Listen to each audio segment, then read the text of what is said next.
So the next question, and you just explained this to us. Have you ever felt uncomfortable or have like a horror story in the Bronx? So far I have not had a really horrible story in the Bronx. I have one bad story, and that was in Harlem.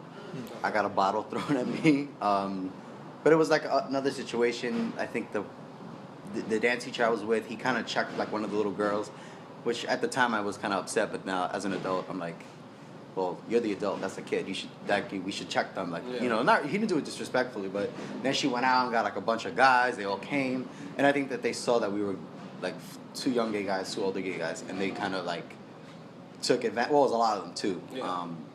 And that was the only horror story I ever had. But I don't really feel uncomfortable. I don't really, but me and Hansel don't really show affection out anyway. Yeah. But maybe just because I'm not super I don't think I look super flamboyant. Mm-hmm. So I don't really get it a lot. Mm-hmm. So I don't have a horror story. Do you have a horror story? Do you ever feel uncomfortable being gay in the Bronx? Growing up, yes, because again, I wasn't comfortable with my own skin, so I wasn't ready for that, and I was very flamboyant. To this day, I'm still flamboyant.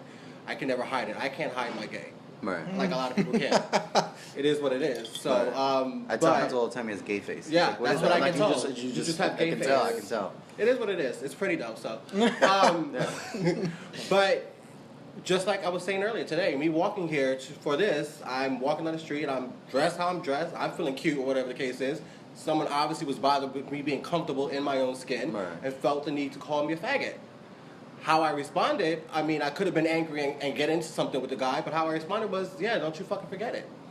I am. Like, I'm not going to let that word define me or make you feel like you're putting me down just because I am who I am. It's like me walking down the street and seeing someone and going, oh, you're white, and the person's white. Okay, what is your point? What's the difference? Like, but growing up, I definitely felt uncomfortable. I once got jumped. I don't know if it was because I was gay or because I was alone or whatever the case was. It was in the Bronx. I was walking my friend home.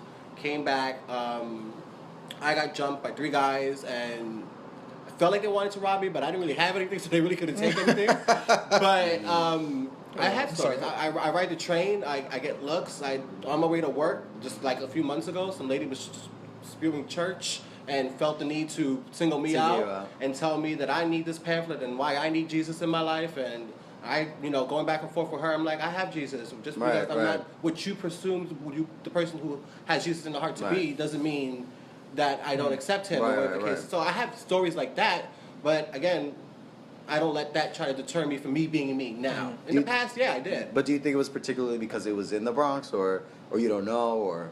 I don't experience it that much when I'm in the city. Again, and I think that's, again, with the stigma of what the Bronx is.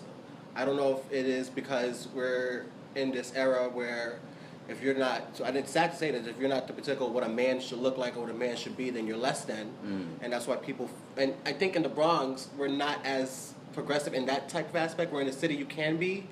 Well, when I was reading, because I was trying to figure out, like, all the questions I kind of like Google and see if I get information, and a lot of the phrases that came up was this, like the machismo attitude and this persona that is men in the Bronx, especially growing up in the 80s or the 90s. That's kind of like the image that they pushed out, especially Latin men and black men. I think I have this. You have to be macho. You got to have this kind of attitude, and then also that the Bronx is, which I didn't even think of, and I guess I forgot. And this is also because I didn't grow up in the Bronx. I grew up in Queens.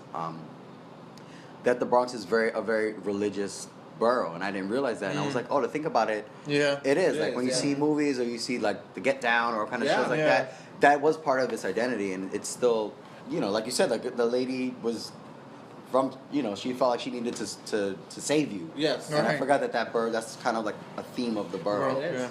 I haven't had any horror stories, but I think similarly, to what you shared, it's I don't know if I come off as super, flamboyant or whatever people are presuming a gay person should look like or act like.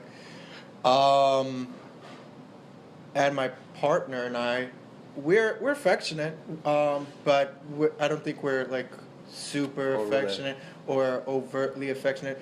But I don't think I'd be that person if I was straight. Like I wouldn't, Do it anyway. you know, yeah, I'm just, you know, not that I think it, you know, like, there's bedroom for that or, I don't know. But, you know, we have our moments, and when we have our moments, it's our moments, you know. And you And haven't I gotten, don't, you haven't gotten like No. I haven't so far. I haven't.